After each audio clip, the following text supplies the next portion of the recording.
semangat ya untuk pelajaran hari ini ya. Masih semangat? Masih.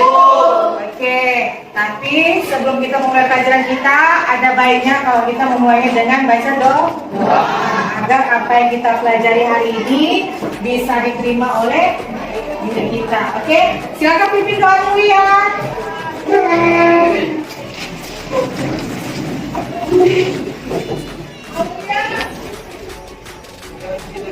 Pelajaran efek dengan baca doa. Doa dimulai.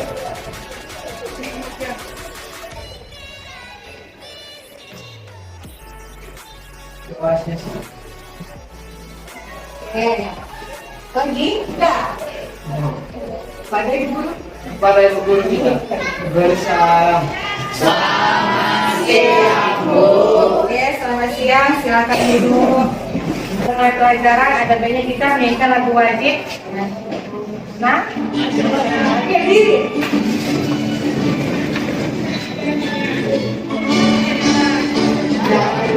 Pancasila, akulah pendukungmu, patriot proklamasi, sedia berkorban untukmu. Pancasila dasar negara, rakyat adil makmur sentosa, pribadi bangsaku. Ayo maju, maju, ayo maju, maju, ayo maju, maju. Kemarin sudah disampaikan bahwa materi kita yang akan kita pelajari hari ini adalah masih terpaut sama materi kita yang sebelumnya mengenai eksoterm dan endoterm, juga tentang persamaan termodinamika. Tapi sebelum Ibu lanjut ke materi tambahan untuk hari ini, Ibu mau bertanya, apakah masih kalian ingat materi yang Ibu pelajari yang Ibu sampaikan pada hari yang lalu? Sebelumnya, kalau yang dinamakan reaksi eksoterm, itu reaksi apa, Nak? Reaksi yang melepaskan. Dan kalau dia reaksi endoterm, reaksi apa? Reaksi yang menyerap. Oke, kalau reaksi eksoterm dan endoterm masih kalian ingat, berarti pada saat kita membahas tentang sistem dan kalor, ada beberapa pembagian dari sistem. Seperti ada beberapa instrumen di depan, ada gelas, ada botol, ada juga termos. Sekarang yang mau ditanyakan, kalau dia termos ini merupakan sistem apa? Artinya? Oke, coba Anesti. Kalau sistem terisolasi gimana maksudnya, Nak? Tidak memungkinkan terjadinya pertukaran energi dari lingkungan. Oke, Ibu sempurnakan. Kalau dia sistem terisolasi, tidak memungkinkan terjadinya perpindahan energi dan materi. Kalau sistem tertutup, memungkinkan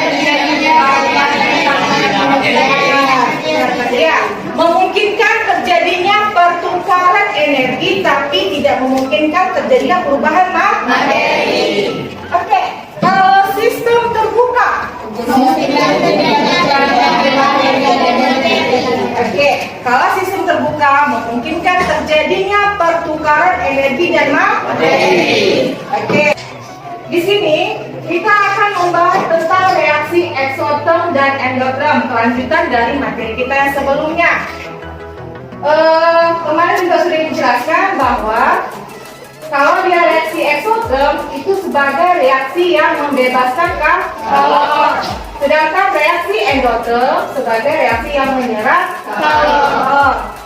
Lalu di sini ada dua perumpamaan gambar yang mana kalau di sini sistem tanda-tandanya kemana? Artinya dia apa? Berarti dia merupakan reaksi eksoterm. Sedangkan kalau misalnya dia pada gambar satu lagi, arah tanda-tandanya kemana? Keluar. Artinya dia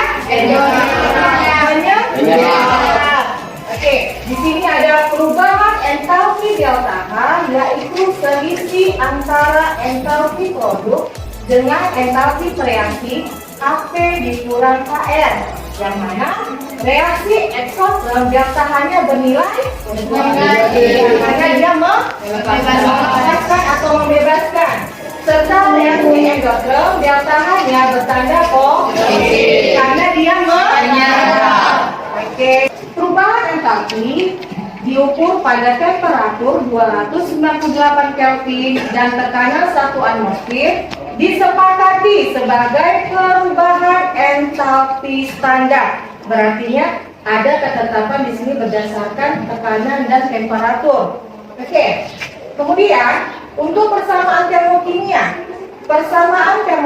adalah persamaan reaksi yang dilengkapi dengan harga perubahan entalpi atau delta H.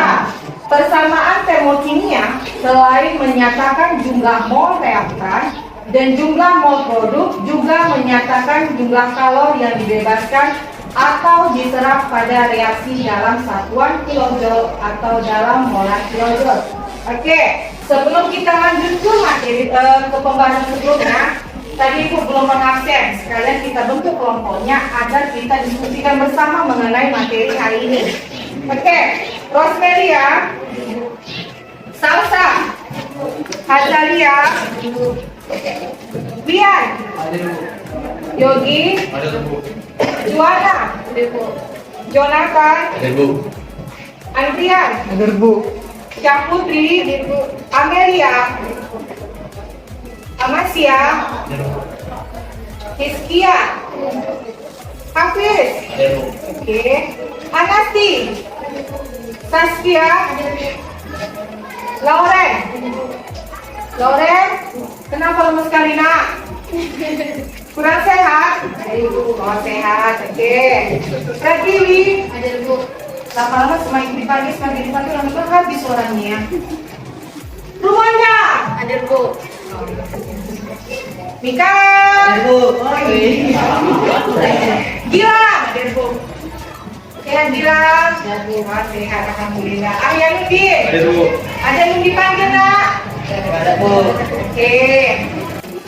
Oke. Ada beberapa persamaan termokimia. Sebenarnya ada beberapa persamaan termokimia, itu ada misalnya ada pembentukan, penguraian, pembakaran. Cuman di sini kita hanya mengambil 3 sampel aja, yaitu tentang kalau pembentukan, kalau pembakaran, dan kalau penguraian. Kalau bicara tentang persamaan termokimia, kalau kata sudah persamaan, berarti ada reaksi kimia. Oke, apa itu kalau pembentukan? Kalau pembentukan adalah kalori yang dibebaskan atau diserap pada pembentukan 1 mol senyawa dari unsur pembentukannya. Oke, situ tadi ada contoh seperti ini. Perhatikan papan tulis.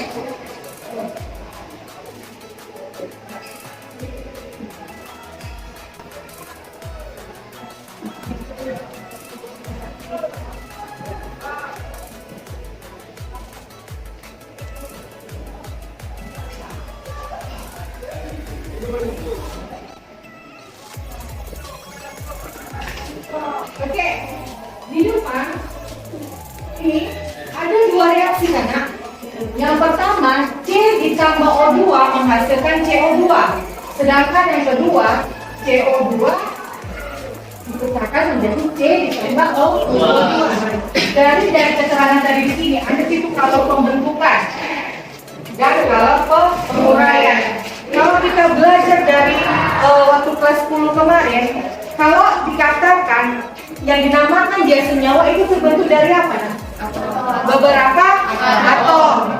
Berarti kalau misalnya seperti ini, C ditambah O2, C ini apa? Atom. O ini? Berarti kalau CO2 itu merupakan senyawa. Berarti atom ditambah atom menghasilkan senyawa, berarti dia merupakan pembentukan atau penguraian? Pembentukan. Kalau yang di bawah CO2 ini merupakan apa? Senyawa. Sedangkan ini atom. Ini atom. Artinya dari senyawa dia dipecah menjadi atom. Berarti dia merupakan penguraian. Oke, sampai sini saya pahami. Kalor pembentukan adalah kalor yang dibebaskan atau diserap pada pembentukan 1 mol senyawa dari unsur pembentuknya. 1 mol. Ingat, setiap reaksi itu didasarkan pada pembentukan 1 mol senyawa dari unsur pembentuknya. C atau karbon ditambah oksigen menghasilkan senyawa CO2. Delta HF-nya adalah negatif 395,2 kJ. Yang jadi pertanyaan saya adalah, kalau ini bernilai negatif, maka ini merupakan reaksi apa, nak? Eksotan. Artinya dia melepaskan. Sampai sini bisa dipahami ya? Oke. Kemudian yang kedua, kalor penguraian adalah kalor yang dibebaskan atau diserap pada penguraian 1 mol. Artinya takaran mereka adalah ukurannya itu ada 1 mol senyawa. Kalor penguraian adalah kalor yang dibebaskan atau diserap pada penguraian 1 mol senyawa menjadi unsur pembentuknya. Adapun reaksinya contohnya seperti ini tadi kan, ini dia senyawa kian dipecah atau diuraikan menjadi karbon ditambah oksigen. Oke, delta H-nya juga bernilai negatif, maka dia termasuk reaksi eksotan. Oke, yang selanjutnya ada kalor pembakaran. Kalor yang dibebaskan pada pembakaran 1 mol. Reaksinya adalah hampir sama dengan reaksi apa nih, nak? Pembentukan, Bu. Oke, pembentukan dari atom membentuk senyawa. Delta H-nya sama dengan negatif 296,8 kJ. Berarti ini reaksi apa? Eksotan. Sampai sini bisa dipahami, nak? Bisa, Bu. Oke, kita lanjut atau ada yang mau dikasih?